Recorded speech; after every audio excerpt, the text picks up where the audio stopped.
Hello दोस्तों, examination classes में आपका स्वागत है। आज मैं आप लोगों के लिए लौटता मानसून लेके उपस्थित हुआ हूँ। इसके प्रीवियस वाले वीडियो में मैंने बंगाल की खाड़ी शाखा को बहुत अच्छी तरीके से डिस्कस किया था। चलिए आइए देखते हैं लौटता मानसून क्या होता है। देखिए, सबसे फर्स्टली हम यहाँ से समझते हैं कि लौटता मानसून को और किस नाम से जाना जाता है। तो लौटता मानसून को मानसून का निवर्तन नाम से जाना जाता है। इसको इंग्लिश में कहते हैं रिट्रीट ऑफ द मानसून। इतना समझ में आया। देखिए, हम बात करते थे आईटीसीजेड।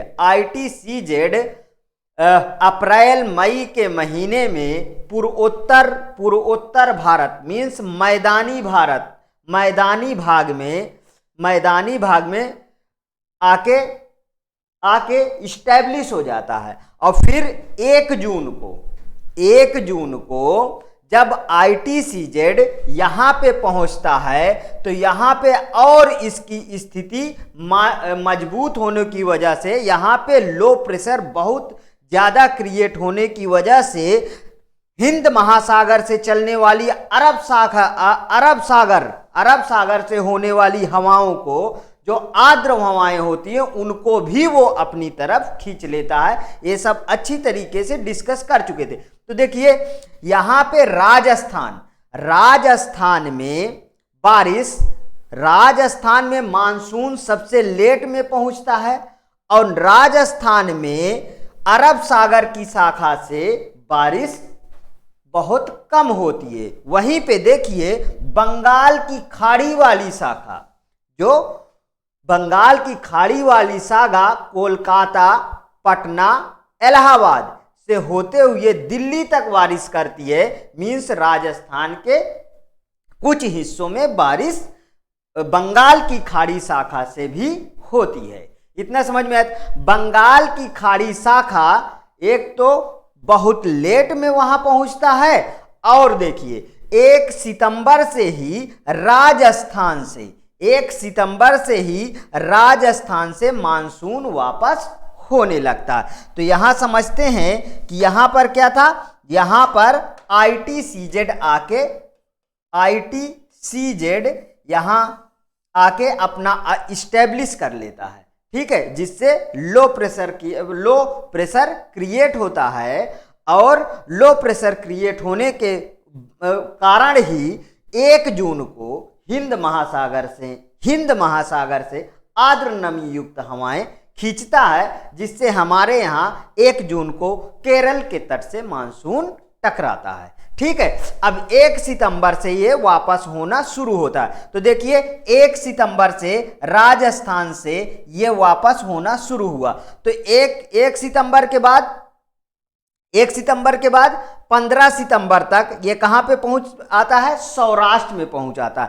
तो इसको और डिटेल से समझने के लिए थोड़ा यहाँ चर्चा करते हैं। देखिए, जैसे मेरे पास, मैं इसको और अच्छे से एक अर्थ ले लिए। अर्थ में मैंने समझाया था कि बीच में क्या है? विषुवत रेखा मीन्स इक्वेटर पे लंबवत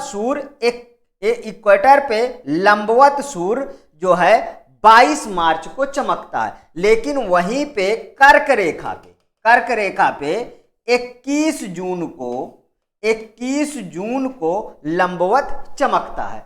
और आईटीसीजेड जब 21 जून को कर्क रेखा पे लंबवत चमकता है, लेकिन आईटीसीजेड के पास 1 जून को ही पहुंच जाता है। आईटीसीजेड में 1 जून को ही पहुंच जाता है, जिससे कि आईटीसीजेड के पहुंचने के कारण यहां पे और लो प्रेशर क्रिएट हो जाता है। यहां देखिए, 21 जून को कर्क रेखा, 21 जून को कर्क रेखा, ये क्या है? ये है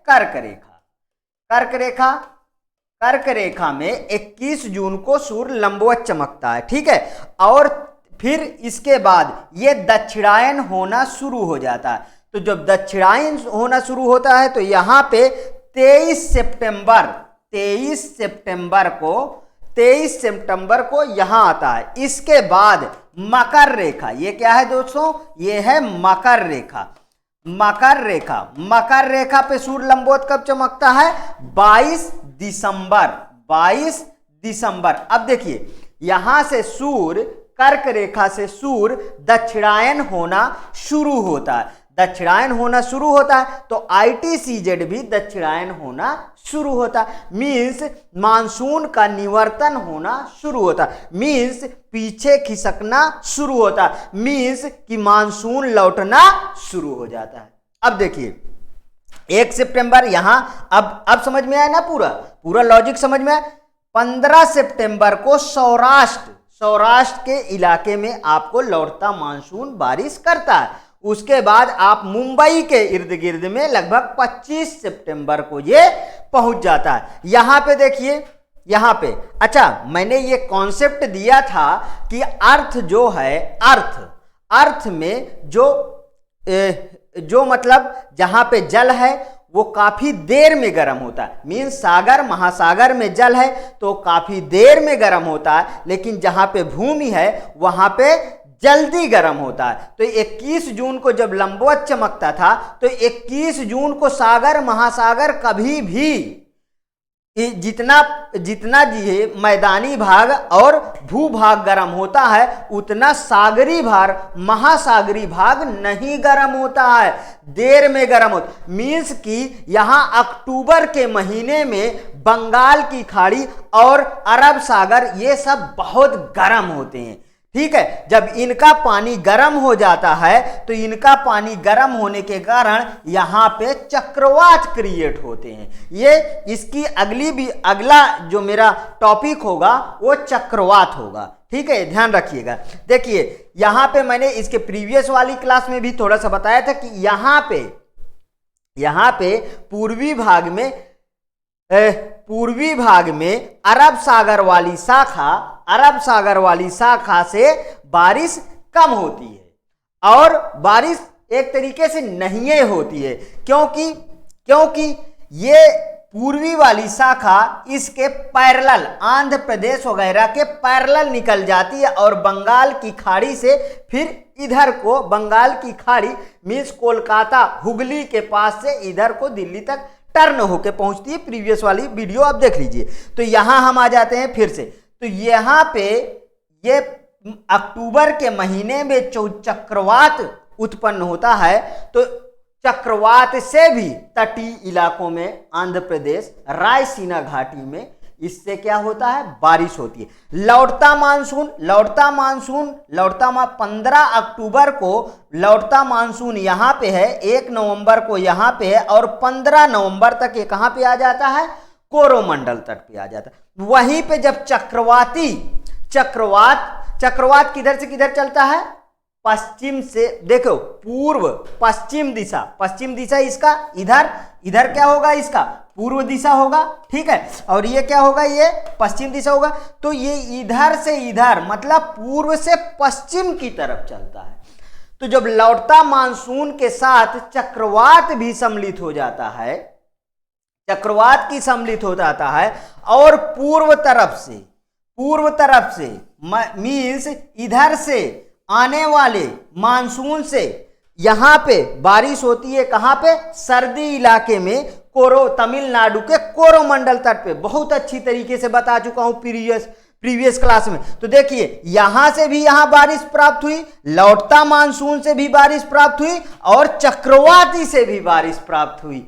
समझ में आया? तो यहां इस इलाके में बहुत ही अच्छा ऐसा इन्वायरमेंट क्रिएट हो जाता है कि खूब बारिश देखने को मिलती है। हाँ, इसी को शायद ये आपको बहुत अच्छे से समझ में आया, तो आप एक स्क्रीनशॉट लीजिए जिससे मैं फिर उसी तरीके अपने ओन राइटिंग में और आगे और अच्छे से डिटेल में समझा सकूं। शायद आपने स्क्रीनशॉट ले लिया है, मैं आगे बढ़ता हूं।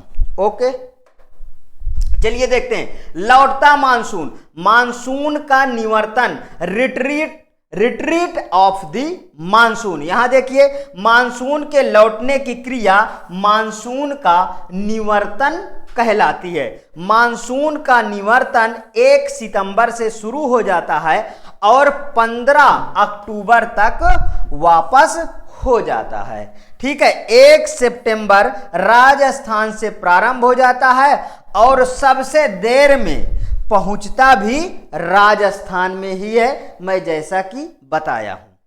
अक्टूबर नवंबर के महीने में सबसे अधिक वर्षा पूर्वी तटीय मैदान में होती है। 2 कारणों से वर्षा होती है। कौन कौन से? जो अभी अभी बताया, अक्टूबर तक आते आते बंगाल की खाड़ी पर्याप्त नमी प्राप्त कर लेता है। और दूसरा कारण क्या है? दक्षिणी पश्चिमी मानसून के कमजोर होने के साथ ही उत्तर पूर्वी मानसून प्रवाहित होने लगता है।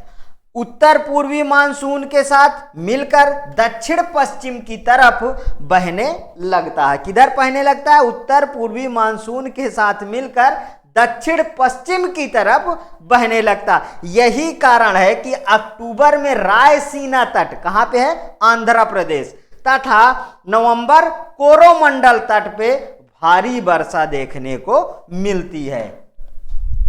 अक्टूबर के आते आते बंगाल की खाड़ी अत्यधिक गर्म हो जाती है, जिसमें उष्णकटिबंधीय चक्रवात पैदा हो जाते हैं। यह पूर्व से पश्चिम दिशा में भ्रमण करते हैं। यह पूर्वी घाट से टकराकर अक्टूबर नवंबर